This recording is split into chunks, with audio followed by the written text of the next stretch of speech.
Hello, welcome. This is the living room. This is where I chill out for most of the day. So your candles are on. Yeah, make sure you zoom in on them candles. They're brilliant. This is the kitchen area, and then you got the special view of Bristol. If you can see, it's dark outside, but it's not a bad view to wake up to in the morning. Can't forget the big picture. Jordan Hall, make sure you get that in. Great photo. I am a tea man at home.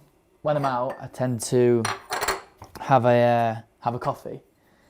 Just 'cause it's easier while I'm out. But when I'm home, I prefer to have a cup of tea, definitely. I tea bag in sugar, only one sugar because healthy and that, don't have too much. Then hot water.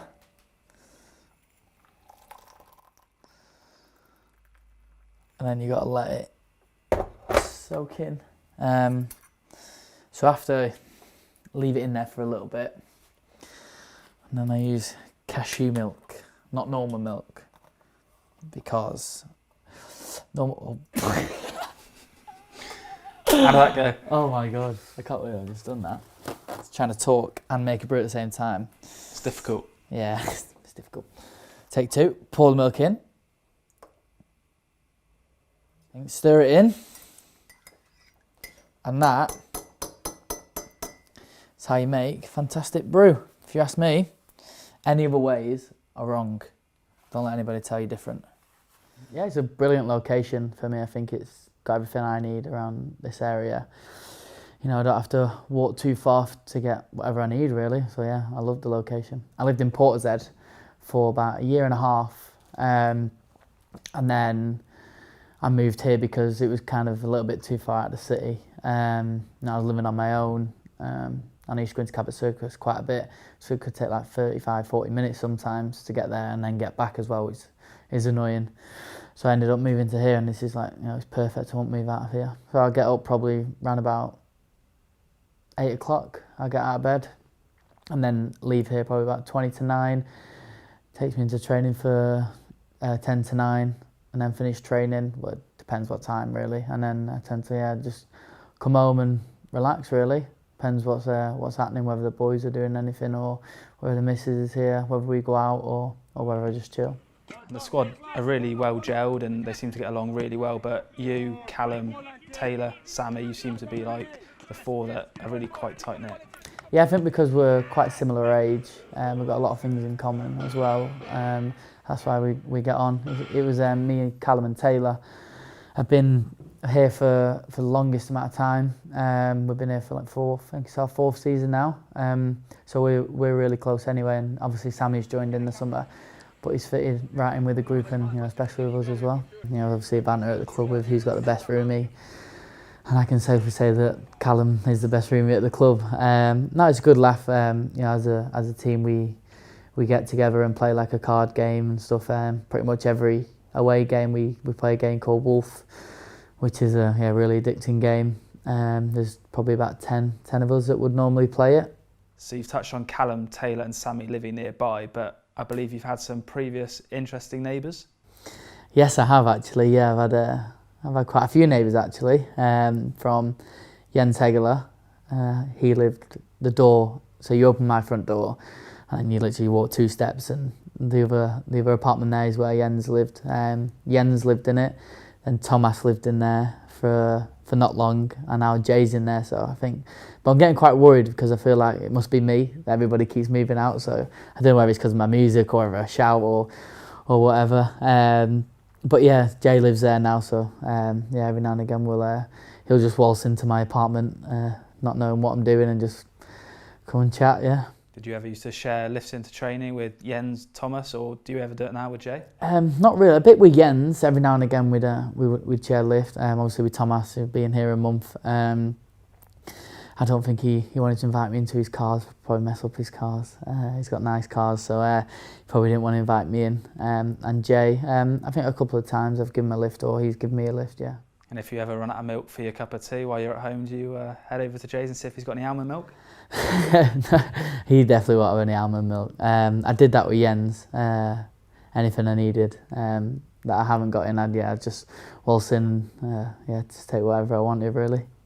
And you're quite central to Bristol in terms of location, so eating out is quite easy for you. Is there anywhere in particular you like to go? Any foods that you enjoy the most? Yeah, it's quite easy I walk downstairs, as you know, the car goes downstairs, so it's really nice to eat. I like to go to Wakiko, that's probably my favourite place, to be honest, which is right down below. But I do tend to cook a lot in, to be fair. I try and limit myself going out and eating out. But when I do eat out, it mix it up, really. Go wherever. Florist is nice as well. Going to Cabot, restaurants there are quite easy. Have jumped on the bandwagon with everybody who's talking about being vegan and vegetarian. I watched a programme like everybody else, a couple of programmes about it, and I thought I'd give it a go. I've not eaten meat probably for about 2 months, just over 2 months. So yeah, it's going really well. I enjoy not eating meat. You know, it's changing it up a little bit. So yeah, see how I go with this. And outside of football, have you got any hobbies that you like to go and do? Not really, no. A lot of people tend to play golf and stuff. I'm not really a big fan of golf. Outside of football, I don't really have too much of a hobby, to be honest. Probably PlayStation, you could probably say, is my hobby. Played Fortnite for a good couple of years, and FIFA, as everybody does. But the new Call of Duty's come out, so I've been trying that, and I tend to sway towards the Call of Duty way, as Fortnite for me has gone a little bit downhill since the recent update, which I'm sure a lot of people will agree with me. There's a good few of us that can play online together.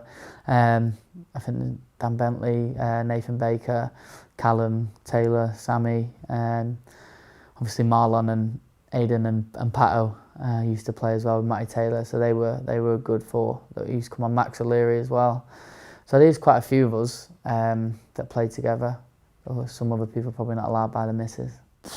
Well, I'd probably say I'm the best in the team at all the games. No, there's a few good people. Yeah, I think Callum's good at FIFA, Fortnite, and Call of Duty. Sammy's good at FIFA. I've not played on him with Call of Duty yet. Fortnite, he's not great. Taylor Moore's probably the worst at all three, I'd probably say. Yeah, he's really bad. And I think he'd agree with me as well. Spare bedroom. And you got the Bristol City suitcase we take to every game. And then this is the master bedroom. It's not so master. Yeah, I got the famous picture of Hull away last minute. Let's keep it there to remind me of the good times in football. I think I was like 3.5, 3.5 I would say, and I was walking on a park with my dad, and this is the story that he tells me, is that they were playing football and I was moaning every time we go near the park. I'd moan that I want to join in, and my dad was like, you're too young. And then my dad knew the manager of local team, which was Broadheath. He knew the manager, so he said, son's moaning, can you just let him join in? And he's like, he can't, he's too young. He's like, just once and it'll shut him up. And he said that I joined in, and then after the session he said, you better bring him back. Yeah, he's good. So I started when I was like 3.5, 4 really, with like 5-year-olds. And then when I was 6, I was at Man United and Man City at the same time, which was weird. But when it comes to like signing a little contract sort of thing, you could only sign for one. So I had to pick between Man United and Man City at the time, which was a big decision for me back then, obviously being a Man City fan. But I ended up going towards Man United, and I was there until 15. I was a striker up until I was about 13, I think.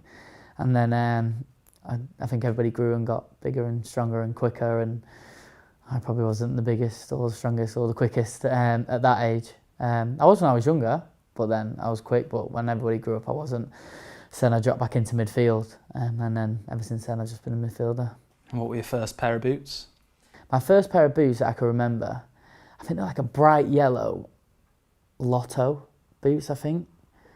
I think there's a picture somewhere in when I was like 3 or 4, whatever it was, in a Man City kit, and I got my yellow boots on, yeah, so I remember that, yeah. I don't know whether I've still got them, probably still got them somewhere in the house. People don't realise how much you actually sacrifice when you're younger through growing up through school, because you know everybody wants to hang around together and socialise and stuff, and even like, you know, little parties around people's houses and stuff, and I'd always have a game on Saturday or Sunday, or, you know, midweek I'd have training, so I could never really do it. You know, even back then I was training, you know, 3-4 times a week and having a game, so it was, you know, it was quite difficult, but you know, so all I ever wanted to do was play football.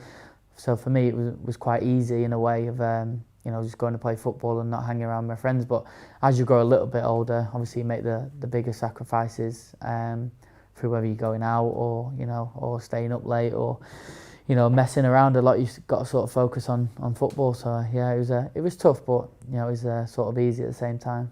Did you ever have any major setbacks? Any coaches tell you that you weren't quite good enough to make it to the next level?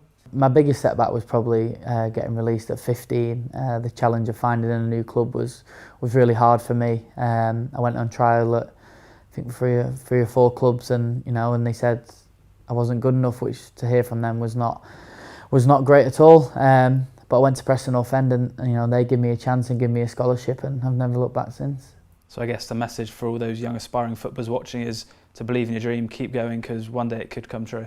Yeah, you know, it's always, a lot of people would sort of give up after getting released by a team or, you know, 2 teams, and you know, after 3 teams saying that you're not good enough, it's hard to carry on and be motivated to go and, you know, go and trial somewhere else and keep playing football. But you know, I sort of did that with Preston North End. That was probably going into my last sort of chance, in a way that I was getting quite annoyed that I wasn't getting picked up, and I wanted to sort of like give it up. But no, they gave me a scholarship, and I've never looked back since. Great moment for me to sign for Bristol City. Obviously I was with the gaffer at Barnsley when he was there. I was there on loan for 4 months, and you know what he did with me there in the 4 months, you know, improved me as a player in a short period of time. So it's a sort of no-brainer to come here for Bristol City. And obviously then coming and seeing how good the city is, and you know how big the club is, and what it means to the fans and the players that they had and stuff. It was a special moment signing for Bristol City. And in recent weeks you've been wearing the captain's armband. How's that been? Yeah, it's been a special moment for me. Obviously everybody when you grow up wants to be a captain and a leader for a team, and to wear it on the pitch while, you know, Bailey's been out injured and stuff is it's been a special moment for me and my family. Something I always think of when I see you guys go into that huddle just before the kick-off is what's being said. Is it always you talking, or does everyone chip in with little bits?